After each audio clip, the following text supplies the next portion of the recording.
back to my channel. Today I wanted to do a short video on how I plan my year and our week. So I showed you in a previous video my new homeschool planner. It's a very basic planner. It's very thin. If you want to see the flip through of that, just go back through the top few videos in my channel. But I just wanted to show you, like I said, a quick view of how I plan things.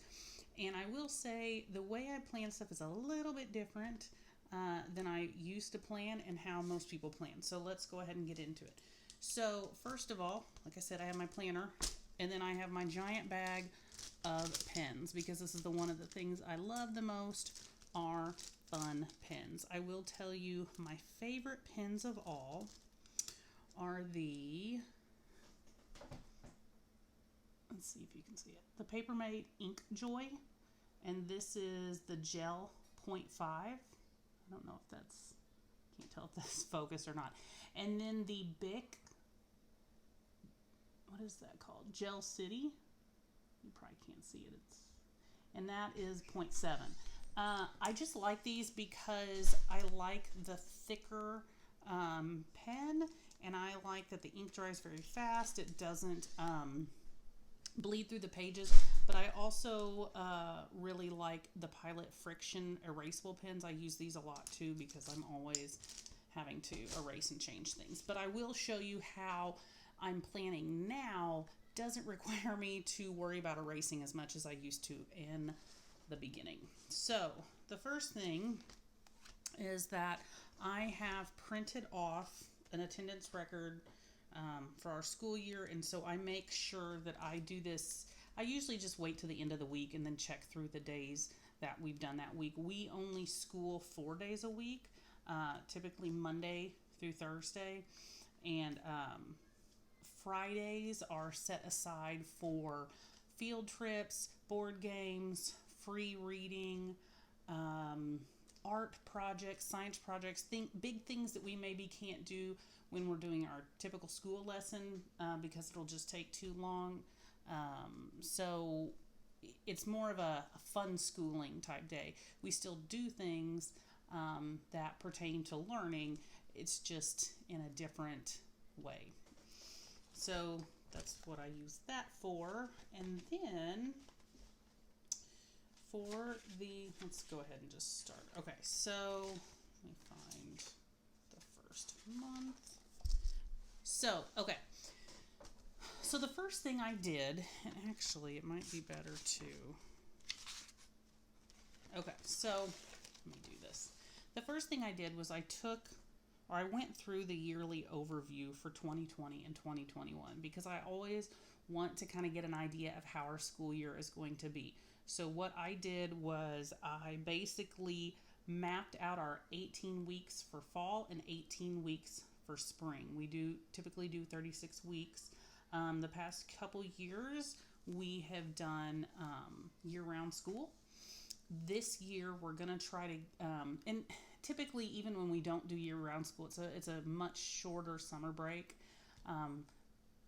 This year we're going to try to finish at the end of May, take off for June and July, and then start back in August and see how that works. We still do things in the summer, lots of kind of fun schooling stuff, and I usually keep them reading so that stuff doesn't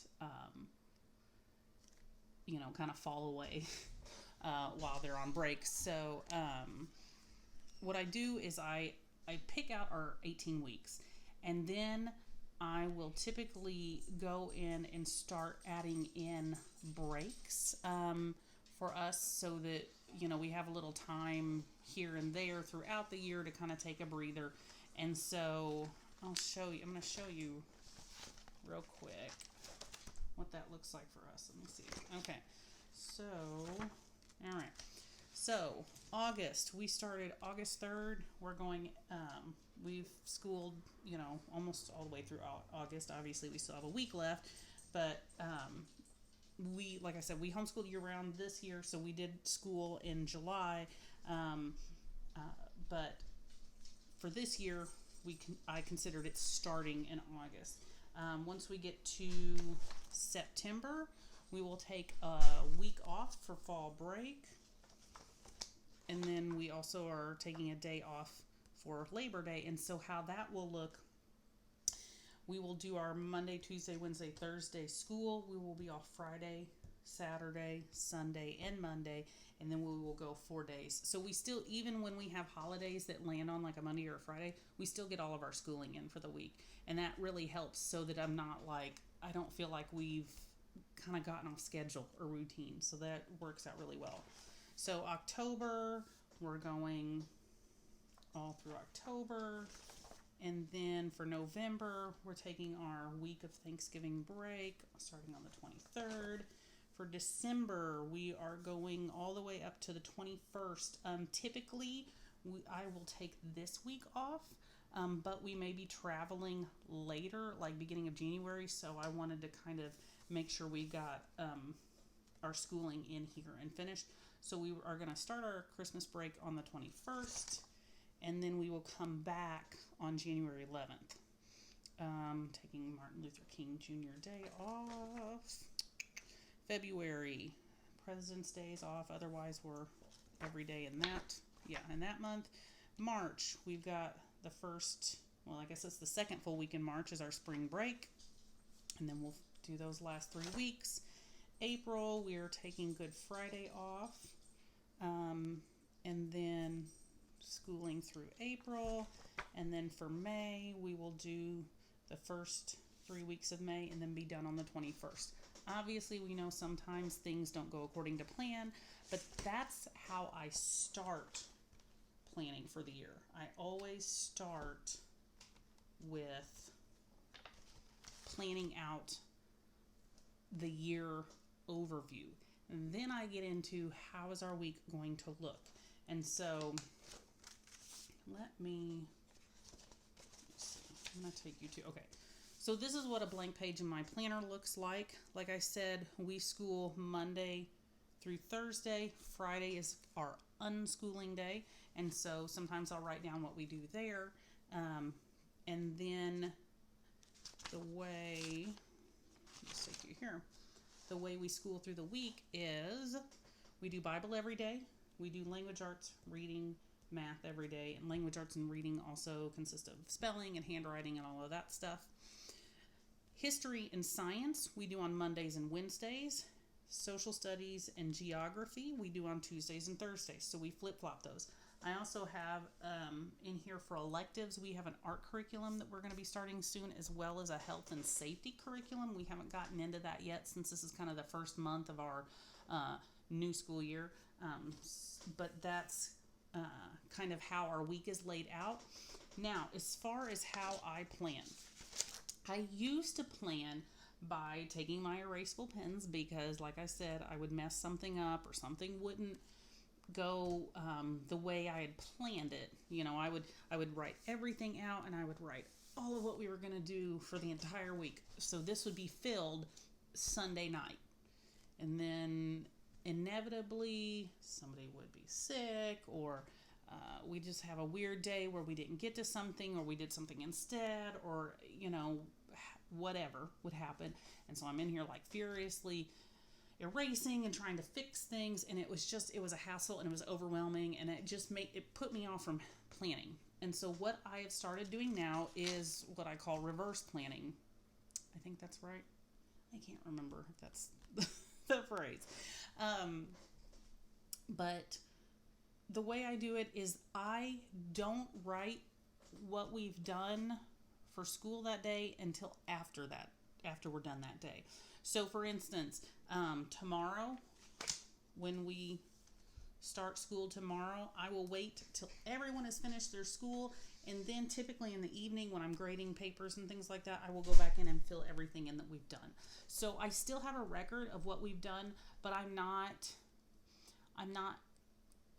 you know, planning ahead and then having to go back and change things. And that works out because I know in my mind what we're going to do. I have it laid out how I want my week to look, but it makes it so much easier for me, and I'm more likely to plan that way. And so that is how I'm planning now. It is working out really well, and things have just been super smooth this year so far. And so yeah, that's this video. I wanted to kind of, get that out there, because I know some people struggle with planning for homeschooling. They're not sure if they should write lesson plans. And to me, if you want to write a lesson plan, go for it. But for me, that is just, it's too much. Like, I've already got enough going on. I can't write individual lesson plans for everything. And a lot of the books that you use for homeschool have things already written out. You don't really need to write a lesson plan. And so I just go through, at the beginning of the week, and see what we're going to do, make sure I have the supplies for all of that stuff. And then, like I said, we do our schooling, and then at the end of each day, I write in what we've done. I've got our what do you want to call it, our year planned out. There are also extra days, and I think there's even an extra week in there where we could take off, but I've kind of saved that in case, sickness or something else where, we have to take more time off. But this year, because we've moved to Washington, their not restrictions, I guess I should say, their homeschool regulations are much different than Texas. And so I wanted to make sure that, I was tracking attendance. I was tracking, what we were doing in class, that, we're doing all of the right subjects, all of that good stuff. And so, that's kind of how I am planning it so far this year. If you have any questions, you can drop them in the comment box below. If you haven't subscribed, hit the subscribe button so you don't miss any of my upcoming videos. But thanks for watching, and I will see you all next time. Bye.